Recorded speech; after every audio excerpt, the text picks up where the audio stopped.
Takulandirani ku AMTV Malawi kuchimake kwa nkhani zenizeni. Ngati nkhani imeneyo kuno kulibe, dziwani kuti nkhani imeneyo ndi yabodza. Chakwera, First Lady of the Republic of Malawi.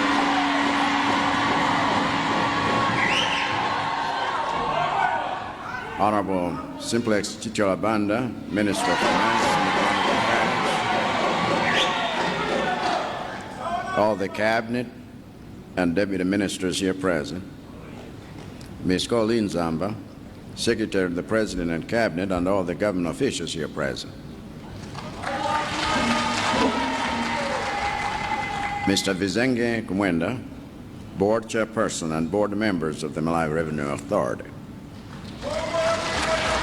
Mr. Daniel Daka, Commissioner General, Management and Staff of the Malawi Revenue Authority here present.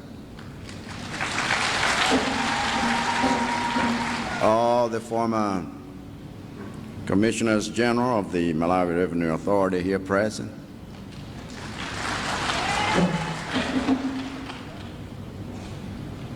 And most welcome our Commissioner General from Mozambique. Bon dia.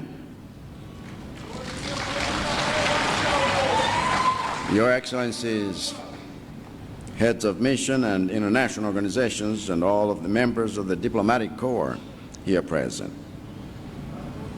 Honorable Patrick Zebron Chilondola, Regional Chairman of the Malawi Congress Party for the Senate, and all the regional committee members here present. Pastor Jimmy Piri, officiating clergy, and all religious leaders here present. All of the traditional leaders here present, distinguished invited guests, ladies and gentlemen. It seems like this is a special year of divine favor for Malawi. The year in which the economic fortunes of our nation and our people will begin to manifest. Last month, I was here for the celebration of the 60th anniversary of the Reserve Bank of Malawi. And today we begin the new month of August with the celebration of the Silver Jubilee of the Malawi Revenue Authority.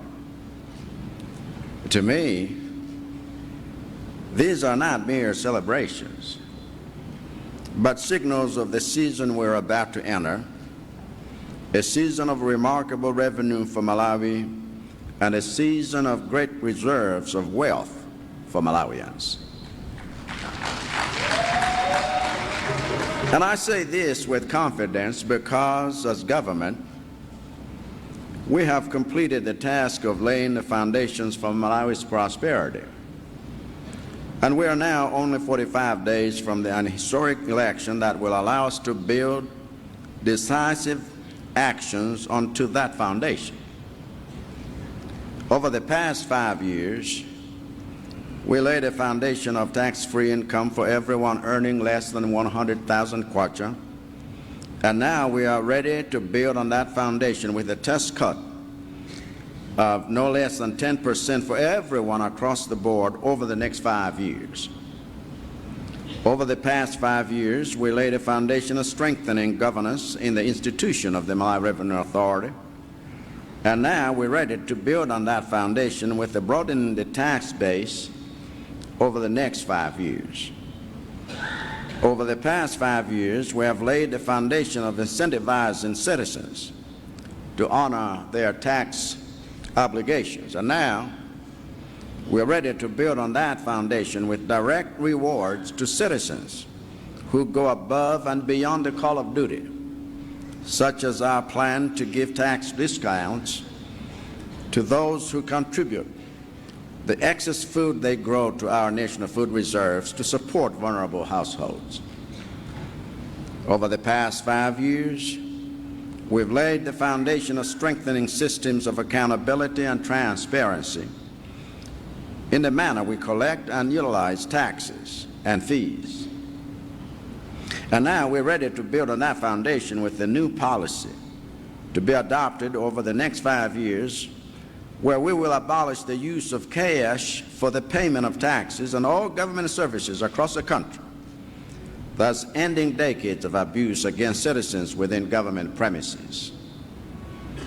Over the past 5 years, we have laid a foundation of civic education about the importance of paying taxes, and now we're ready to build on that foundation by adopting certain policies that will reward those who do so and disincentivize those who do not, such as our plan to place tax-compliant agents at retail stores and service centers to check that every customer is being given a tax receipt to end years of cheating Malawians with false and arbitrary pricing, as well as our plan to ensure that every tax-paying citizen is being furnished with an annual tax certificate, which they can use to get discounts on some public services like water, electricity, and toll fees.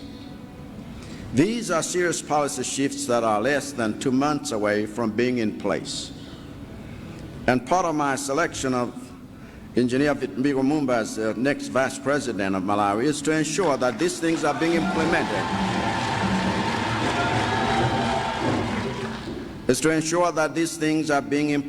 With speed. But the principle underlying all these plans is very simple. It is the principle of self-reliance, which is a key objective of the Malawi 2063 vision. In this nation, we generate enough revenue to finance our own budget 100%. But we need to use strong systems to galvanize those resources in a common direction of nation building and public service delivery, so that in what we must do in the next 5 years and in the next 25 years of Malawi Revenue Authority, we must ensure that these things serve Malawians and their economic emancipation. And so I congratulate you for reaching this milestone of a silver jubilee. God bless you and God bless Malawi.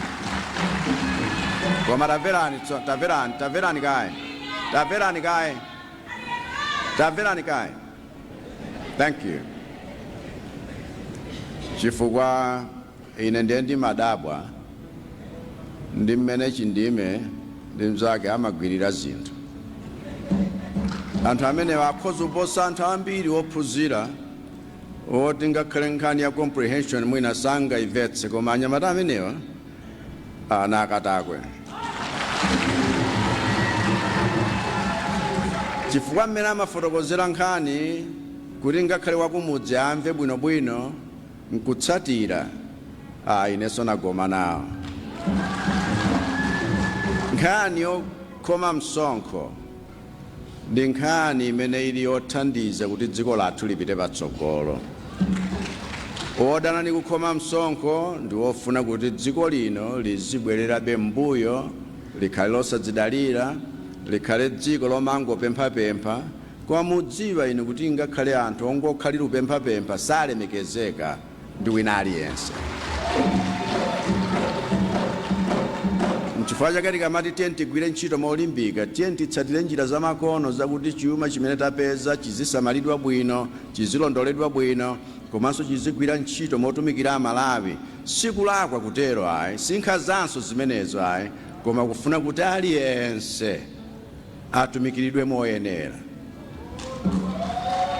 Ndipo nyengo imene tulowayi, nyengo yakuti chuma chimene chili pansi pa nthaka, chuma chimene chili pamwamba pa nthakachi, chuma chimene chilipo ngakhale mlengalengamu, chotithandizira kuti dziko lino litukuke mwamsanga. Zinthu zimenezi zifunika dongosolo ngati limene atifotokozerali kuti chisamaliro chimenecho chipangitse kuti Malawi likhale dziko lodzidalira. Chifukwa wena akutionera ni mwemu. amalimba mtima chifukwa nthawi zina amaonanso kuti ifeni yake tilibe mtima wofunitsitsa kuti chuma chathu chitumikire ifeni. Ndipo ndikudandaulirani chifukwa utha 25 years ni system yatsopano komanso system imene akuikonza tsiku ntsiku kuti igwire bwino ntchito sipafupi ayi. Ndiye wonse uyambira Matthew Speed mpaka na amene alipo lero adaka zikomo kuti mwadzipereka kugwira ntchito yoterera. Kuthokozaku nchifukwa choti popanda utsogoleri woyenerera ndiye kuti ndalama zimene tingatolere zikhoza kungosakazikanso m'malo mogwira ntchito yake. Ndipo ndikufunirani zabwino zonse pa chikondwerero chimenechi. Ambuye akudalitseni. Mulungunso adalitse dziko lathu.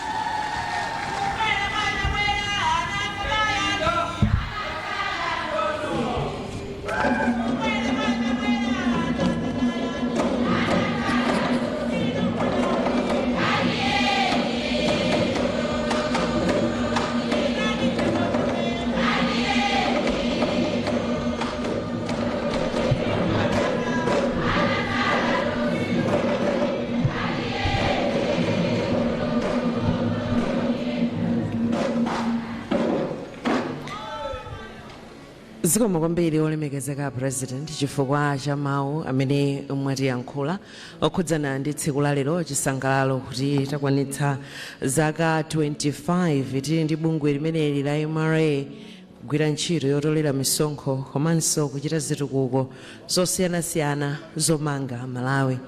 Your Excellency, while we are still celebrating this day, celebrating 25 years of MRA in the country, it's now time to celebrate the people who have truly made this national development possible.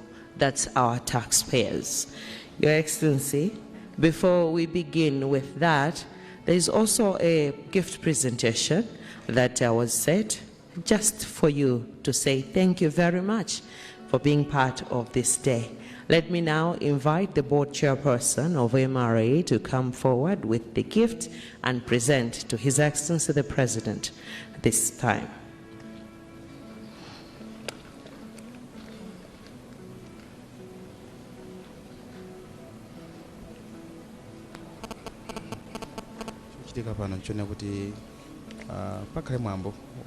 Please come forward.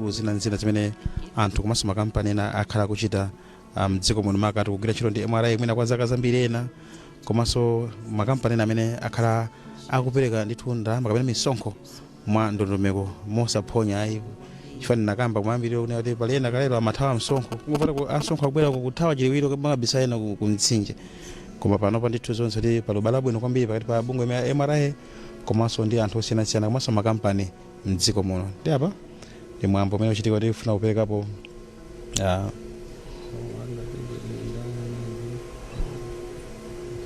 demo padera letu mphatso imeneyo ita kwa president. A president avalanso nonso uniform ijaya bunge la Revenue Authority imakhala ndithu ya black kwa manja muso makanthu timakala zinele ngati yellow choncho kapena cream white imakhalanso ndi nyota chifatu kuli maudindo osiyanasiyana kubungwe imene la MRA choncho ndithu naonso president mapewa mwaonso muliso ndithu nyota zimenezo ndithu zimene zilipo mathaona ena mwina ubungo mwina MRA mwina mapewa mulibe kanthu soti ena kanthu kumena kamodzi ena mapitirira choncho chimodzi madepartment osiyanasiyanaso ngati muchalira chitetezo mdziko muno kumakanthu maudindo osiyanasiyana ndi maudindo amadziwikaso ndi marank amene amaonera mapewa amomo. Tsiku lalikulu kwambiri kuti bungwe la Malawi Revenue Authority lakwanitsa zaka 25 likugwira ntchito zake mdziko muno. Nine kuti ambiri so amene afurukoza angakhala president komanso anduna nayo kuti bungwe la MRA likugwira ntchito zazikulu kwambiri chifukwa misewu zomangamanga zosiyanasiyana kandi ndi mzipatalamo ndalama zake tu zimachoka ku bungwe limene nkheso board chairperson wa bungwe la MRA avizenge kumwenda nawso anatsimikizaso ndithu momwe bungwe limene ligwira ntchito zake ndithu komanso ayamika akuluakulu a bungwe limene la MRA kuyambira momwe idayambika ndithu kudzafika pano momwe kuli Commissioner General Daniel Daga kuti agwira ntchito yotamandika kwambiri chifukwa aona ntchito zosiyanasiyana zithandizaso kwambiri kuti bungwe la MRA lipite patsogolo kufika pamene lakwanitsa zaka 25. As I said, we are moving on to another activity that we are about to recognize and acknowledge the top contributors of tax paying here in the country. Now, let me now invite the protocol team to guide us on how we are doing this one. As I invite Your Excellency to come forward, the Honorable Minister, and of course, the board chairperson.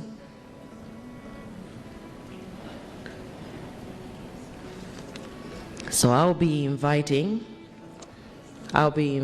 those best top taxpayers, and you'll be coming forward to receive your award.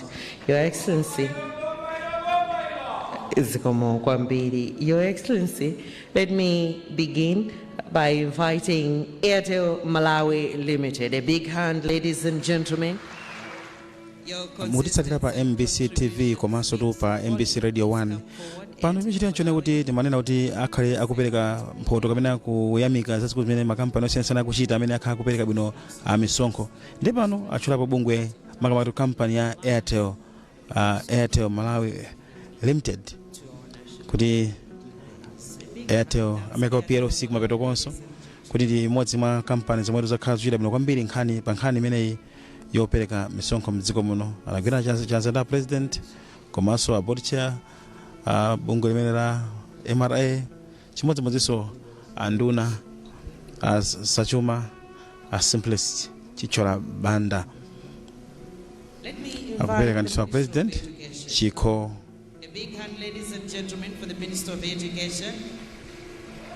Kupereka Chiko ndithu. Thank you so much for ensuring kwa mmodzi mwa akuluakulu a bungwe la Airtel. Mwambo upitirira ndithu kupereka ulemu wapadera kapena kuti mawadi kwa kampani kandi anthu amene akhala kuchita bwino kwambiri kuchita comply osachita kagunyuza iyayi anakambapo ndime ndiphungwa kuti za fast kuti mina mpana fast kuthamanga kumeneko kaguduka kagwira anthu ayi ndithu okha ndithu kupereka kupodzera misonkho ndofunika kwambiri pa chitukuko cha dziko la Malawi. Ngakhale masomphenya a Malawi 2063 kuti atheke nkhani zake ndi misonkho kutolera bwino ndalama zonse zigwirenso ntchito moyenerera. Thank you so much for building our infrastructure and our economy. A big hand while they are coming to receive their award. Thank you so much for contributing to the development of this country. Next one, we are having Gordon Bay Limited. A big hand, ladies and gentlemen. They have also done well. We're talking of steadfast compliance of taxes. Thank you so much. As they are coming, a round of applause, ladies and gentlemen. Are you there, Gordon Bay Limited? Bungwe limene la MRA limagwira ntchito zosiyanasiyana mdziko muno apa mmene manena kuti akuthokoza kwa anthu amene akhala kuchita bwino kwambiri popereka misonkho ndi manena kuti bungwe limene la MRA limagwira ntchito yotola misonkho pakatundu yemwe akulowa mdziko muno kapenanso. Osayiwala kupanga subscribe ku channel ya AMTV Malawi.